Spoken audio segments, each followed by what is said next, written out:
this look professional enough? This is it, man. This is Mardi Gras. I know, right? What do you well, you can actually just stand here. Unfortunately, I don't have to put one mic with me. We'll hold this out of the camera, and I'll adjust the camera. And just like hold it up to me? Well, not totally, but like right about here. And I'll pick that should work. Yeah, that's looking good, Robert. Okay. And then, all right, so tell me about the idea and what you guys are doing today with the special float. Yeah, well, it's our second year it's our second year with the wheelchair accessible float. So it's been just a mission of mine to have Carnival just be more accessible. So whether you come from a certain part of the town or whether you're a certain color or creed or background, we don't care about that at Crew of Tux, and we just want to be able to have anybody from all walks of life come. The one demographic, in my opinion, that wasn't serviced well is anybody who had a special need, and that's a physical disability or a physical need or whatever that might be. And personally, I have a member of my family, her name is Brooke Smith, and she's a wonderful girl, and I've always loved her since she's been a little girl, and she's in a wheelchair. So it's like, you know what, Brooke loves to ski. She's water skied, she's snow skied, she's done all kinds of unique activities with equipment that's been provided to her with just different organizations and equipment that's been invented for skiing, for example. But it's like, you know what, Carnival's never had that ability to have full accessibility for an individual who's wheelchair bound to get on and off the float without any extraordinary means. So in 2019, we really took a lot of effort to try to redesign a current float with wheelchair accessibility lifts and just service full accessibility. I mean, it's pretty straightforward that we just want to have everybody be able to ride and have a good time. So tell me, film it. Tell me describe the lifts in the front and the back. Yeah, so it's a tandem float, so it's a full float, fully wheelchair accessible. On the first float, our wheelchair lift is on the neutral ground side because the tractor's in the first part, and on the second float, the second tandem, the wheelchair lift's in the back. So we have a front deck of float A and a back deck of float B. The front deck, depending upon wheelchair size, some of our riders who don't need full power chairs, they might have just a push chair or a smaller wheelchair.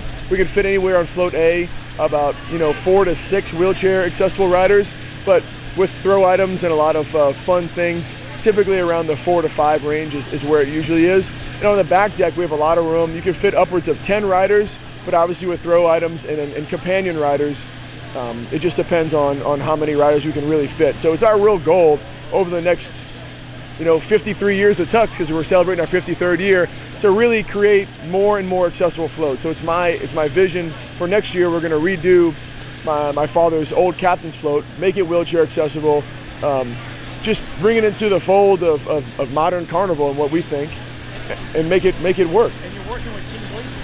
Team Gleason, yes. Team Gleason and Crew of Tux have worked together since 2019, or excuse me, for the 2020 ride. This year we have one rider from Team Gleason, and we had a partnership and an agreement with another rider named Les that was going to ride in Tux, but unfortunately about a week and a half ago he unfortunately passed away. So we definitely want to pay tribute to Les and his family, his wife Kathleen, that he couldn't ride, and it's unfortunate, but we had some really great conversations leading up to Tux, and that's what we're trying to do. We're trying to make people have accessibility, really enjoy life, and be able to experience something they thought maybe I could never enjoy. So we get to really view life and Carnival from a totally different perspective. What do you think about the smiles you see on the riding? It's priceless. I mean, it sounds so cliche, but you really are. I mean, we're just a small part in a really big story. That's it. And all it takes is a capital E effort. That's it. Think a little differently, try hard, put some intent and purpose behind it, and just say, hey, we can do this. It's not that unheard of to just put some effort into it, think really hard, and really impact somebody's life. And that's it. That's it. Come one, come all. I wish you a great ride tonight. Thank you.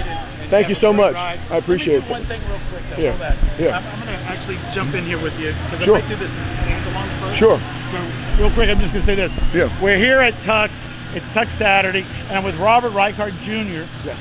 And Robert has a great idea on a float where he made the first wheelchair lift float in Mardi Gras. Tell us about that. Well, it's been a dream that I've had for a long time. Carnival needs to be accessible. We talk about Tux being a crew for everybody. You know, we don't care your color, your creed, your background. We just want to have good people who like to have a good time. But one key individual and demographic that wasn't met was people who might have some accessibility needs, and no float has really done that. And without having to take any extraordinary means to get somebody in a wheelchair or a power chair on a float, we just needed to really bring Carnival to the forefront into modern times. Robert, I want to thank you. I know you guys are getting ready to ride. Thank you for being on the show. Yeah, thank you for your time. It means a lot. It really means the world. If someone wants to know about Tux, you got a website? Yeah, so the best ways to get in touch with Tux is to find us at www.crewoftux.com, but also on Instagram and Facebook. Just search Crew of Tux. I handle all the social media too. So if you message, it's more than likely going to be me. Okay. So message us, and we're very accessible. We try to have a real grassroots approach, and we just want everybody to have a good time. Stay tuned. We'll be right back with more of Celebrating Culture. Perfect. Thank you, Rob. Thank you for your time. Yeah, it means a lot. What you're doing, literally, for me, it's